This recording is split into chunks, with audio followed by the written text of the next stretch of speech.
What's going on, guys? It's Brandon back here again with another BFR.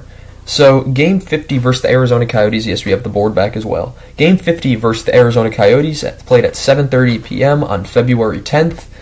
And, oh, that's right, I forgot to add some notes, right? Well, I'll talk while I add this.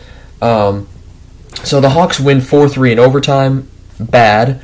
The Coyotes are still at 41 points. The Hawks have 37. Anaheim is 40. The problem, Columbus has 34. They are 3 points below the Hawks for worst in the league. And that's not good for the Hawks. They need to start losing games, and they need to stop playing Stauber. Stauber is a cheat code, and they need to stop. So, yeah, Hawks win 4-3 in overtime. They improved to 16, 29, and 5.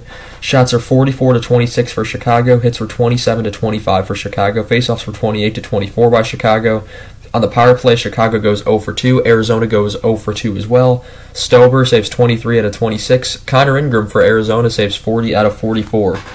Taze was still ill, so he wasn't playing today. It was Nick Schmaltz, the former Blackhawks' 400th game.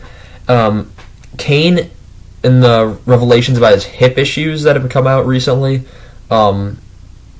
he considers them to be less imperative or less important as other people, and saying he said that it's better this year than last year, which is pretty funny because last year he put up 94 points or something.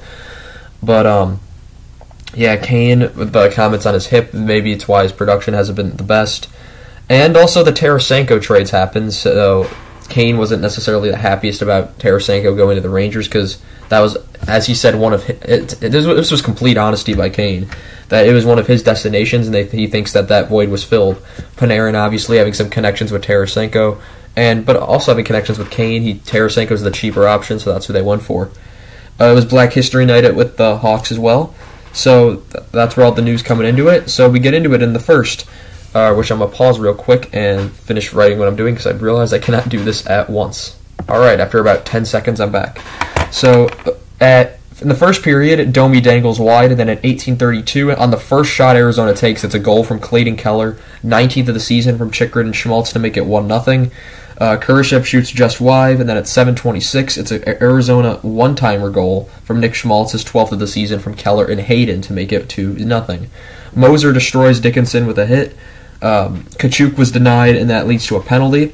And on that, before the penalty is called, the Hawks bring out the extra attacker, and at 6:07 they score with the extra attacker. It's Seth Jones, his 6th of the season from Kachuk and McCabe to make it 2-1.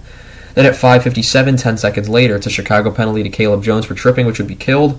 Entwistle is denied. Chychrun got hit up high, stopped and yelled at the ref while the play was going on for the last 20 seconds of the first period. So Chychrun just not continuing the play. That's not the first time we've seen it from him. Second period, 17-17, Chicago ties the game. It's with a backhander from Andreas Athanasiou, 11th of the season from Lafferty to make it 2-2. Domi has a breakaway. He tosses it back to Radish, who scores, and it's waved off for goaltender interference, which I didn't know. I mean, the announcers said it was going to be close. I thought it was goaltender interference at first, but the more I looked at it, I more thought it wasn't.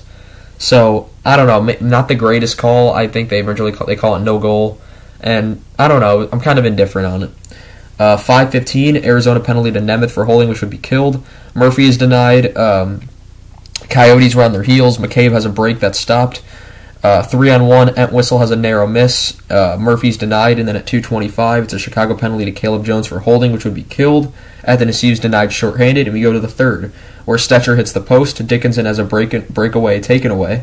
McCabe gets drilled. Bukestad is stopped, and then at 5:26 on a delayed penalty once again, the extra attacker comes out and Chicago scores. It's Colin Blackwell on a stuff-in goal, 2nd of the season from Athanasiou and Murphy to make it 3-2. Then at 5:05, that's 11 seconds later, it's an Arizona penalty to Ritchie for tripping, which would be killed. And that led to Blackwell being hit up high, and he was on the ice for a little bit. He was being checked out by the trainer. He would keep playing. 2:27, Arizona goal to Nick Bukestad, which ties the game late at his 12th of the season from Keller and Valimaki to make it 3-3. Or we go to overtime. No one wanted to shoot. No one wanted to win this game, as that both teams are just really doing handoffs and holding it. Hawks were at least shooting more than once. The crowd boos as the Coyotes hold. Hayden is robbed. Chikrin's denied. Athanasiou has a breakaway that's stopped. And then on the rebound there, as the puck goes into the corner, everyone kind of forgets that Caleb Jones is in on the play. And at 1:23, he scores his second of the season from Athanasiou and Lafferty to make it 4-3. And the Hawks win in overtime. They come back from 2-0 down once again, and they continue. They're doing what they did early in the season, which is winning games after being down. And Jackson Stauber, he has some potential. First Blackhawks goalie in history to win their first 3 starts in the National Hockey League. And this is happening and supposed to be their worst season in history, so firstly, stop playing Stauber, let him win in the AHL all he wants.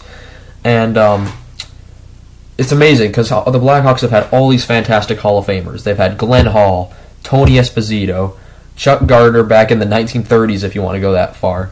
Corey Crawford, of course, not the more modern equivalent. Jocelyn Thibault, kind of an equivalent to Crawford. And then, of course, you have the big 90s guys with Ed Belfour, Dominic Hasek, even like lesser-known guys like Murray Bannerman from the 80s. They have had so many good goalies. And then this kid comes up and he's able to do it. He's just able to do it. So that's going to be all I have for you guys today. Game 51 of the regular season is tonight. The late game, 9 o'clock p.m. versus the Winnipeg Jets. The Super Bowl's tomorrow, so I'm not sure if I'll be able to get a video out because I have work and then I'm hosting the Super Bowl party. So that'll be fun for us Americans if Canadians watch this. You might watch the Super Bowl. I don't know. I know the hockey guy's a Bengals and Chargers fan. If you take some looks at the standings, nothing has really changed. I don't know why I turned my light off. But Colorado and Minnesota have switched. Minnesota's gone into the wild card as Colorado's won enough to get back. The Pacific Division, when the top 4 teams all have the same amount of points, it's changing every day. Vegas, Edmonton, Seattle, LA is currently how it goes. The bottom here, nothing new. Florida's started to come back up. Philly starting to come back up. They've been doing very well recently. They've passed Detroit and Ottawa, and that's how the picture looks right now. So I want to thank you guys so much for watching, and I shall see you guys in the next one. Goodbye.